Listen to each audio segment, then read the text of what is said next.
Oh fuck it, man. Yeah, we're not starting that. We're not starting the real conversation yet, right? Why not? Welcome to Creative Ops, a podcast for creative people.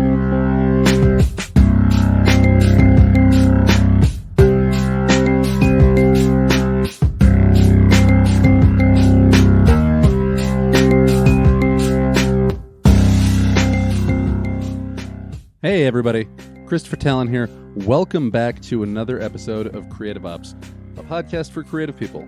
I am a creative person.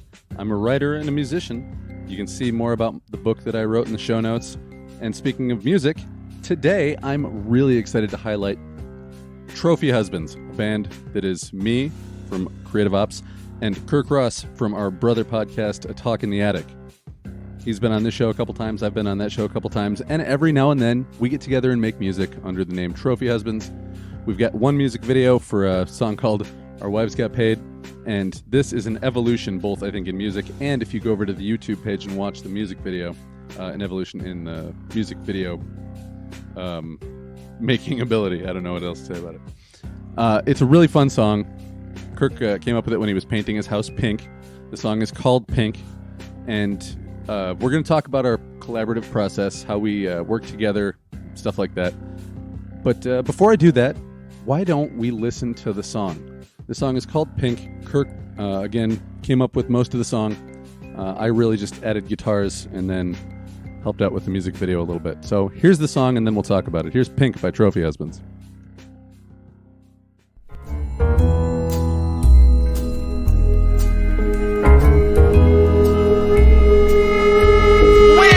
To my pink house, you better wear a pink blouse, and your chest hair better be out. Come inside my pink home and slip into this pink robe. Skip the slippers, they might stand warm. You recognize this yellow door, we thought it would say hello more, like a portal to a kid's forest. It might feel like a candy land, high fructose corn syrup and diabetes sucks, I'm not a fan. Wilfred Brimley, and you got diabetes. Our neighbor's house is light blue. Business plan I'm thinking through. Host gender reveal parties for you. Used to look like Taco Bell with tan and tea or for Rochelle. No tenemos, tostados, no sales. But now it looks like Key West. Probably a sausage fest. The gay sense of color is the best. We're here, we're queer, deal with it. So swing on through my pink house and don't forget your pink blouse. Cause your chest hair better peek out. Yeah, well, thanks for having me come be a part of it. Well, be a part of it. You're like you're 50% of the contribution. Well, I don't know about that. I think in the video so why don't you introduce what we're talking about first, and we dive into it. Okay, so in the month off that I took from podcasting, which I thought would be like maybe 2 weeks, turned out to be like 5. You and I made a music video, but you sent me the song and you were like, hey man, can you maybe put some guitar on this? So I sent you a couple of tracks. I sent you like, here's how I think it might go if using this, but here's all the tracks. And you kind of were like, all right, let me play with it. And then you had a fully put together song and you just kind of decorated it with my guitar. That's fair. That's fair to say. But I mean, that guitar part really turns into like just sounding like a more authentic, real song. To be honest, like that. Yeah. Guitar is just, as most anybody that's ever kind of messed around on GarageBand or any of those, it's like guitar is the most difficult instrument to replicate with a keyboard. Frankly, yeah, to like in my opinion, yeah. It sounds it sounds fake. You can do like big strums, like boom, like one of those. But like if you're trying to string it together with any sort of that kind of noodly, loose guitar feel that makes guitar so cool, you just can't replicate it. So without the guitar, it just kind of sounds like an electronic song or something. Yeah, I know what you mean. The background of the story. Basically, I was painting my house pink, and that gets kind of monotonous. And so during that time, I kept thinking of like lyrics. So by the end of painting, I basically had in my head, I hadn't written it down, but I had like 5 or 6 or 7 verses all about my pink house. Okay. And so it was just going to be a poem, like poetry type situation. And then I kind of started to like think of it as a hip hop song. And then I kind of started thinking of it as more like a new age, kind of like new wave, I don't know, MGMT kind of vibe. So I just sat down and basically sang the song without any sort of musical backing at all, other than kind of a metronome. Yeah. And then at first it was kind of like just low, like Little Dicky style. And I'm like, I'm going to just fucking belt this out, you know? And so I did that. And then I added a bunch of reverb on it. And then what I did is I went to the color spectrum. Some of you folks have probably heard about synesthesia. And that's a super rare condition but it was scientifically backed, where certain people, one of whom of note would be Lorde, the famous musician out of New Zealand or Australia or whatever. She's synesthesic, which means she can see the color of notes. So when she hears sounds, it creates an image in her. I don't even know if she's really seeing it with her eyes, but like that is like how her brain is being stimulated. And at the end of the day, the note A is what tends to correspond to pink, which I think is funny because I always like the A chord because it's neutral. And then when I think about pink, people don't think of it this way, but pink is actually quite neutral. It goes with a lot of different things. Yeah. And so I wrote the whole song in the key of A, and then I did some auto tuning in some parts of it to make basically everything was rooted back to A. And so I don't know. I just thought like it would be cool if a synesthesic person happened to hear this, and hopefully they would see pink. You know, that was kind of the thought. Very esoteric kind of nonsense. We never got into that when we were talking about like the song or the making of the video. Yeah, I had to put on an execution hat, you know. So like at that point, it was all about like getting you here, which you're always game to do that. I'm usually the one that's flaky on that, but you know, getting you here when you're a father and it's a weekend and all that, and like I had to go get a bunch of outfits for us, you know, with the intention of taking them back, which most of which I just kept, and then your stuff is still hanging in the closet. I have a couple more days before I can take that. Got to take that back. Yeah, hey dude, I'm wearing the shoes right now still. By the way, not a single shot of her feet the entire show, the entire video. Yeah. I didn't even think about it. I'm like, we should have at least got some toe tapping or something to get credit for the thought that went into it. Yeah, or we could have done like the walking in step where we keep crossing legs over each other. Now I'm having good ideas. We had shoes. We had matching shoes. We had I mean, I kind of understand. I just gotta say that one line from the Taco Bell portion messed me up so bad that looking back at the video, I feel like we have kind of like a Penn and Teller vibe in that video. Yeah, you're not saying much. But the only reason was because the one line where you're like, here, now you say this line. I'm like, I can't say that. Now I can say it. No tenemos, tostada, no sale. No tenemos, tostados, no sale. I can say it fine now. That's right. No, yeah, I mean, yeah, that was super fun. But I it's a shortcoming of my own. It could be considered maybe just the byproduct of a strength of mine, which is like execution. But I also understand that when I'm in execution mode, I don't necessarily foster a very open, creative environment. I kind of have to like, you know, get something done. No. Because shooting, I understand that. That's like, you don't have time to sit and go like, well, how should this look? How should this look? Because you're like, okay, well, we have like 8 other shots to do in the next hour. Yeah, exactly. We did the whole thing in like 4 hours too, which is pretty good. Well, probably like 3 because we consider we had wardrobe changes, venue changes. We did a little how do you do and hung around and talked a little bit about the concepts before we actually like got to it. Yeah. But even then, we kind of found our way. Like the first couple scenes, you can't really see it in the video. It's mainly just me, I guess. But the first couple scenes, we didn't really have like how we were going to play it so much, but we kind of organically did that. And that's why when I said you're a 50% contributor, Chris, I don't think, obviously I was a little bit more involved with like the creation of the song, but your guitar pulled it together. And then honestly, from a video perspective, without you, the whole thing's just not the same. So like you like more than make up for your limited contribution on the music side for the video, because like you're just a funny guy.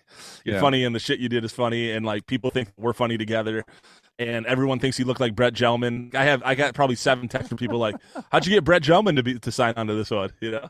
I don't even know. Is it Gelman or Gelman? I don't even know how to pronounce it. But I don't know how to. I've been saying Gelman, but I don't know. Funny thing is, I was it could be either. I was at a Don't Tell comedy show, and I was taking tickets at the door. Well, taking tickets, marking people off on the iPad.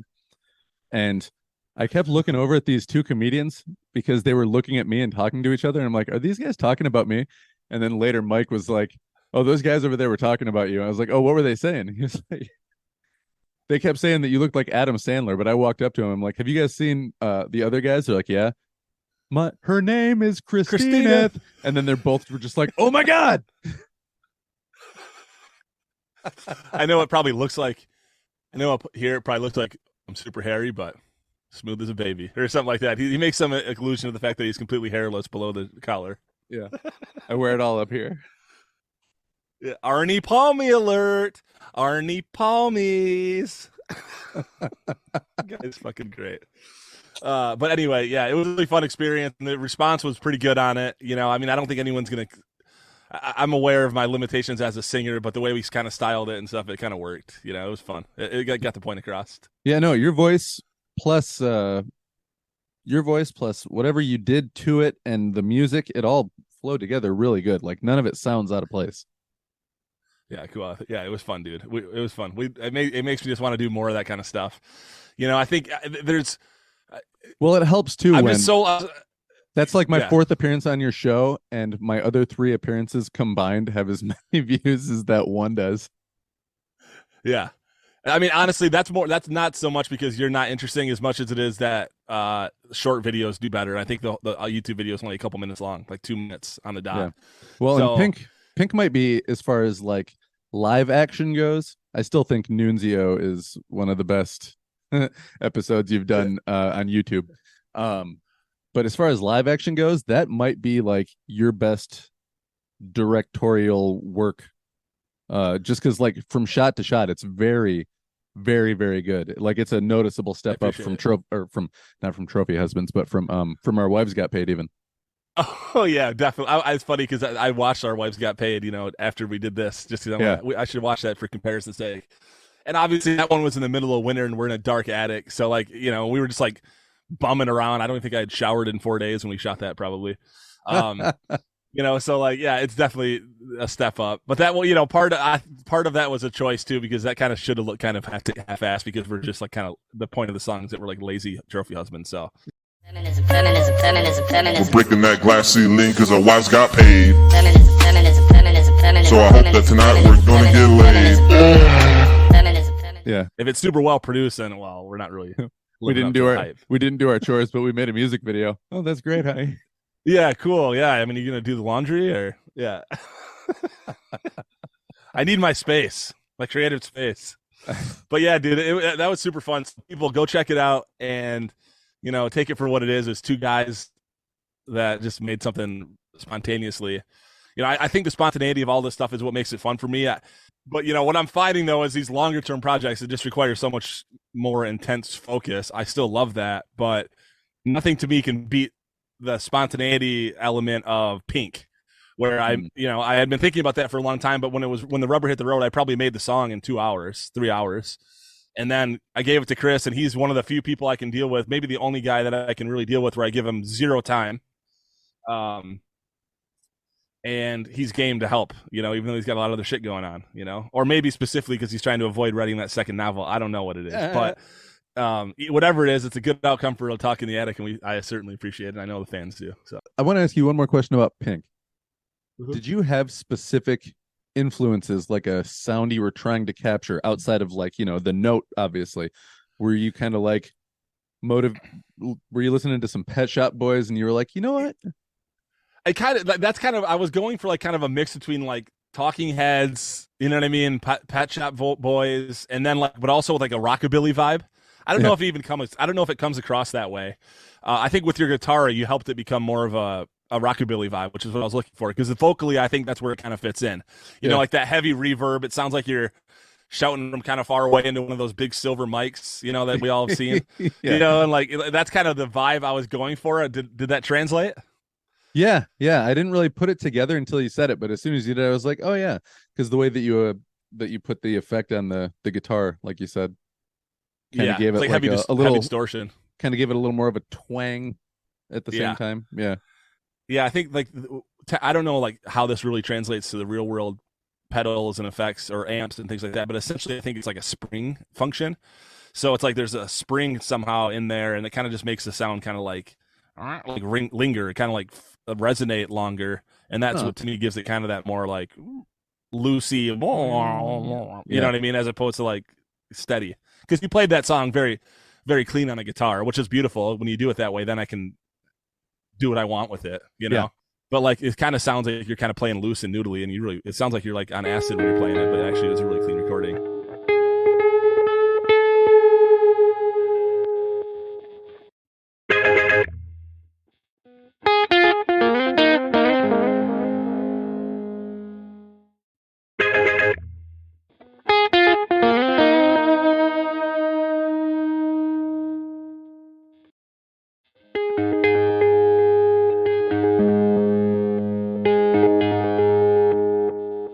But that was kind of the vibe that I was going for.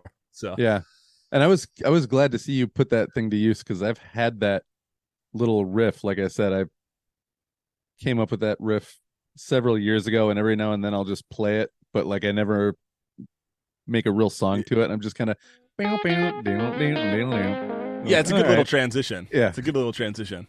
I mean, to me, Chris, listening to your show, I think if you're happy with how it is, then you should keep rolling with it. It's your vision, you know. But if you are kind of thinking of, okay, if people are mentioning the musical breaks, you could just do really short little riffs like that to do transitions. Yeah, you know, like literally a 2-second. Well, and then you just next. I get it too, because when I first started really putting music in, I think I was letting some songs roll for like 20, 30 seconds in between things, and people are getting sick of that shit when they got to like fast forward through it. So now I try to make it more like 5, maybe 10 seconds, depending on the song. If it's a song that like fully concludes very quickly, then I'll let it roll a little bit. But if it just repeats, then I'll be like, fade in on the thing and fade out on that thing. Yeah. No, I know. It's fun, like learning. It's fun figuring out like how to ramp them up to make it sound the right and stuff. Like I'm constantly kind of adapting, working on that to see. And then it's basically trial and error. Yeah. You know, and I definitely we watch a lot of TV. Like when it's after we've done working, that's kind of what we do if we're not outside. America.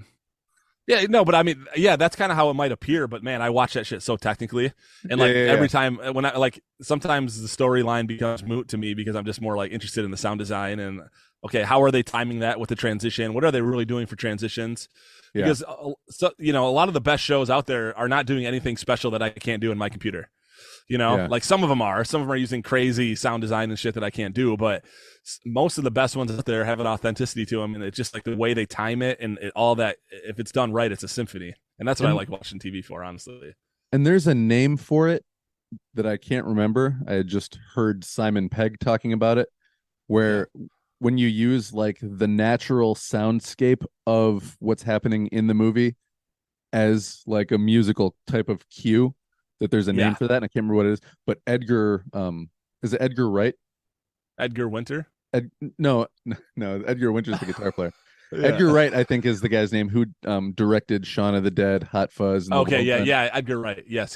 Yeah. And he is amazing at that, where, you know, he'll use a clock toll or a work whistle or something like that to kind of like signify some dramatic moment. You know what I mean? Yeah, I like that. I don't know what that's called, but I'm going to research that. But yeah, I love that kind of stuff. Yeah, like something that can organically fit in, like realistically in a story about a murder mystery. There's not really like loud music playing when people are walking around, you know? So anytime you can add that sort of sonic intrigue, but do it in a way that's naturally fitting into the story, to me, is just going to make for a more authentic outcome.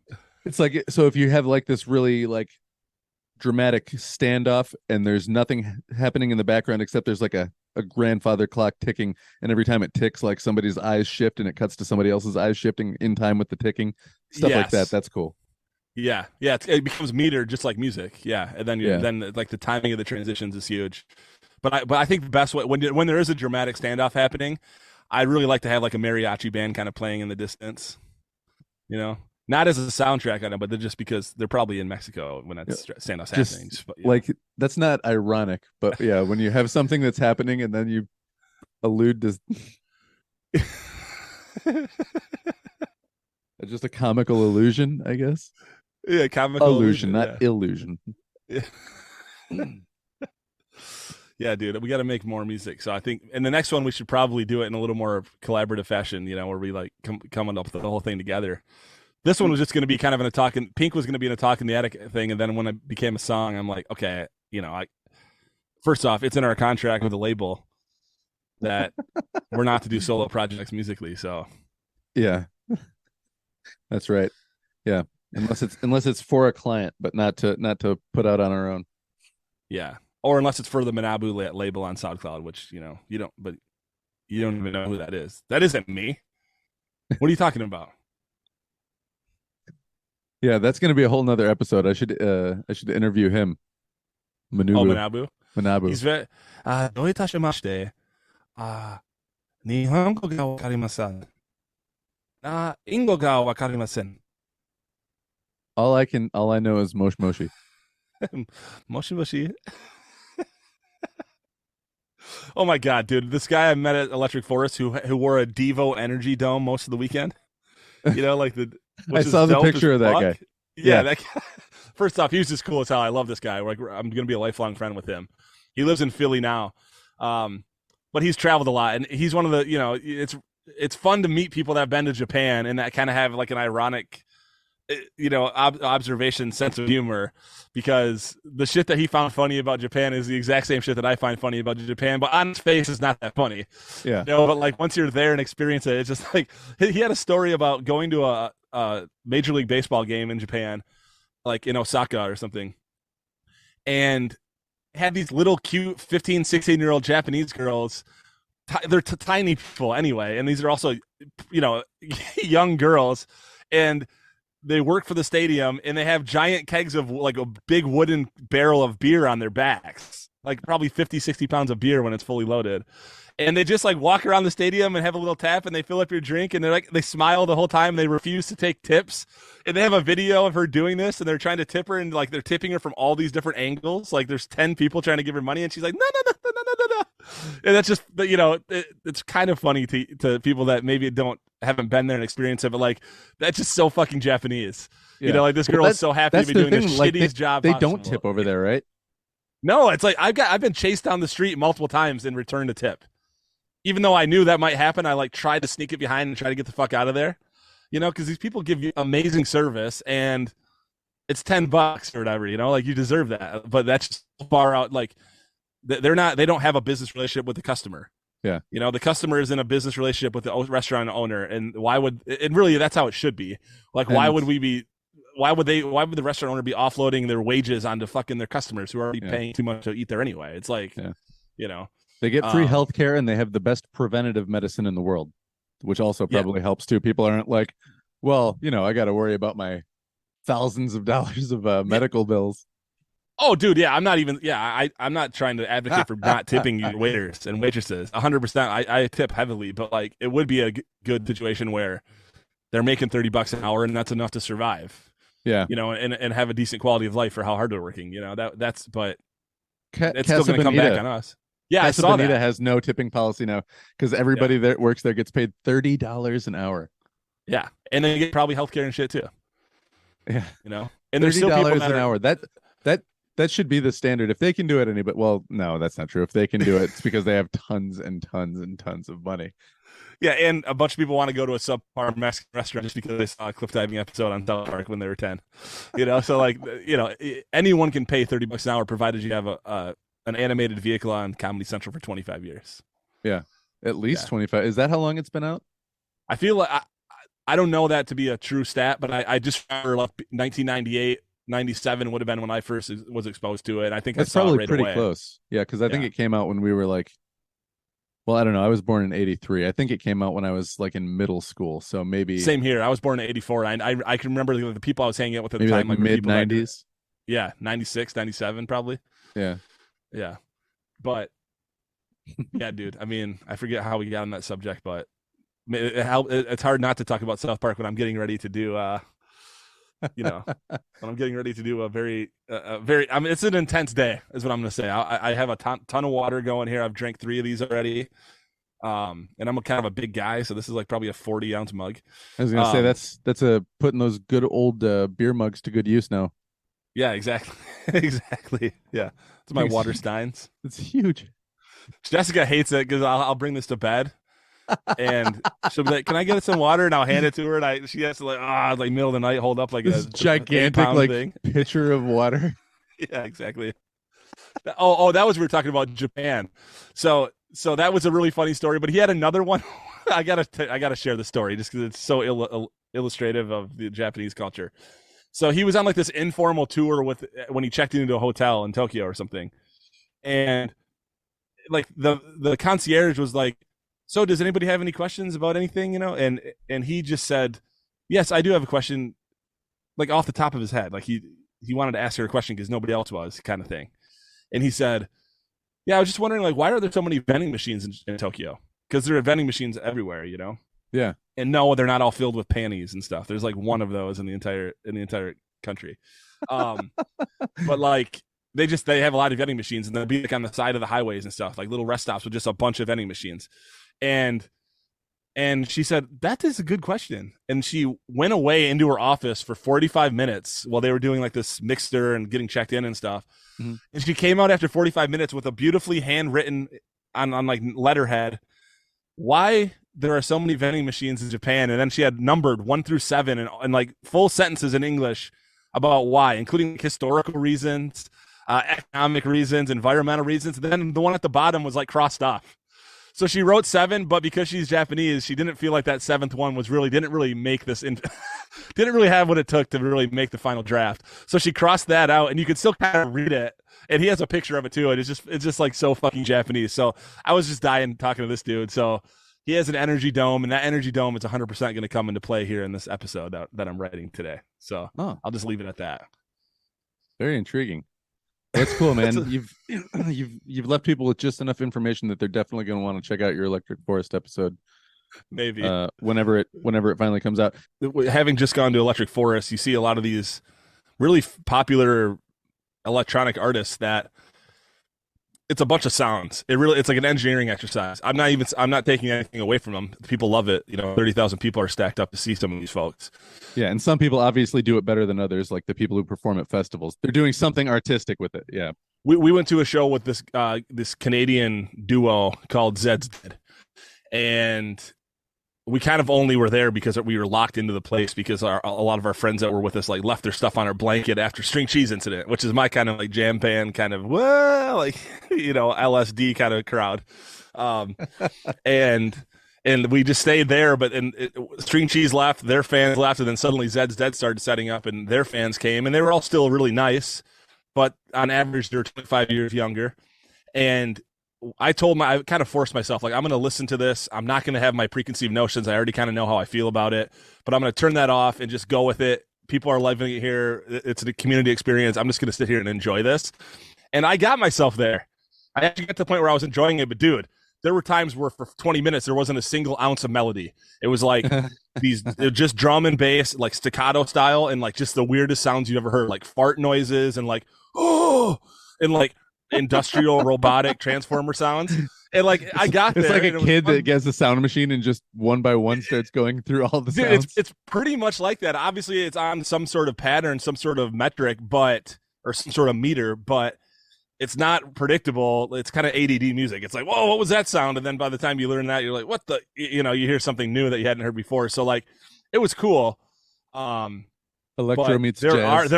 It was just kind of, it's like a robot sounds, and like I like to think, like, with all the talk about UFOs and aliens coming around, I like to think that the aliens kind of like looked in on Electric Forest on that Zed's Dead set, and they're like, they're finally listening to what we like to listen to, just like, it just doesn't sound like the traditional, like what I would consider a musical. Yeah. If you were like a math genius, you'd probably be like shedding a tear, be like, this is so beautiful. Yeah, exactly. And I even like found value in it as well. And the most value I found in it was that the people around me were loving it. But like from an emotional connection point, I don't know how to feel when I'm listening to that music. Like the music that I love moves me, and I don't have a choice but to feel the way that it makes me feel. Whereas I was watching this and I'm thinking like, do I need to murder someone right now? Is that what I'm supposed to do? Like, it's just like, because it's kind of like angry, but like, I don't know. I don't know. It's like hard the to trigger explain. Music that turns you into to a robot, like Manchurian Candidate. Yeah. Kind of. Yeah. Or like I Must Kill the Queen from That's Naked the first thing that I thought of, yeah.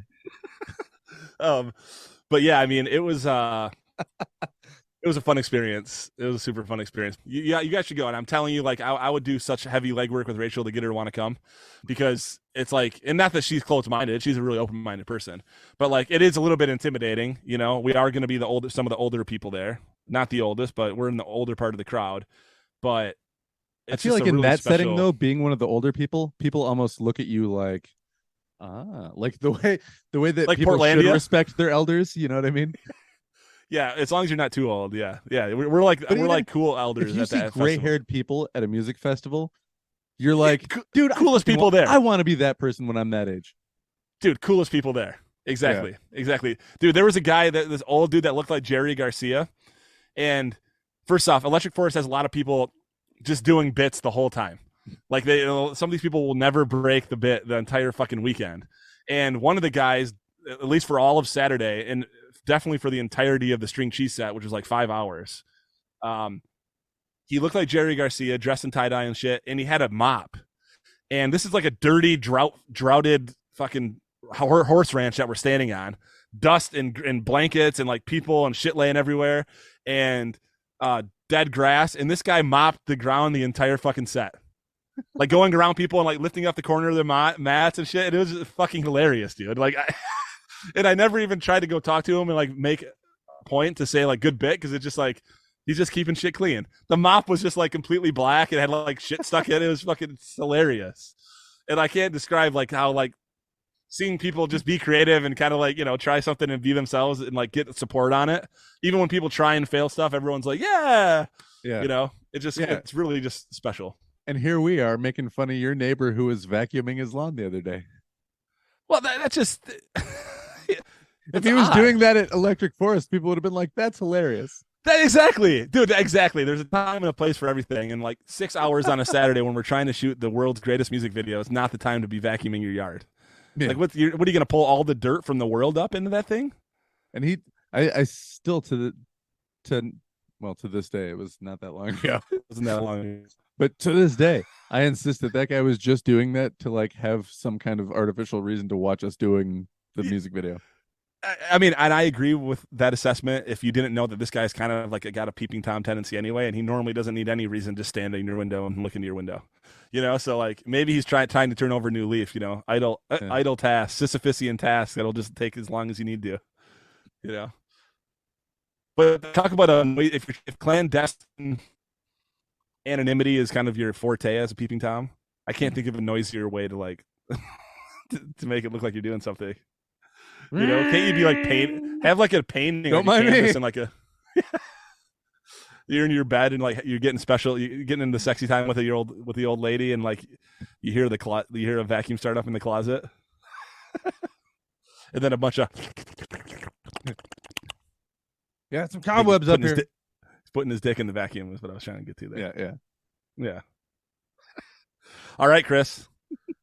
And that's where we leave you. That mental image. That's a great opening bit right there for like before you get into your theme song. Yeah. There you go. Well, that was fun. Thanks for the inspiration. Yeah, I was actually going to tell you about something. Don't make sure you edit this out. I'm assuming this is all going to be edited out at the end here. Yeah, most of it will be anyway. I'm just going to hit stop now.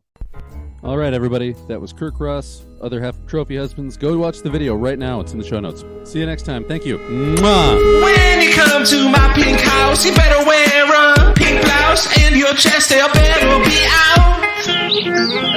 Come inside my pink home and slip into this pink robe. Skip the slippers, they boxed in one. You recognize this yellow door. We thought it would say hello more, like a portal to a kid's board. It might feel like a Candyland, high fructose corn syrup and diabetes sucks. I'm not a fan. I'm Wilfred Brimley, and you got diabetes. Our neighbor's house is light blue. Business plan I'm thinking through. House gender reveal parties for you. Used to look like Taco Bell with tan and tea or for a shell. No tenemos, tostados, no sales. But now it looks like Key West. Probably a sausage fest. The gay sense of color is the best. We're here, we're queer, deal with it. So swing on through my pink house and don't forget your pink blouse. Of course, your chest hair better peek out.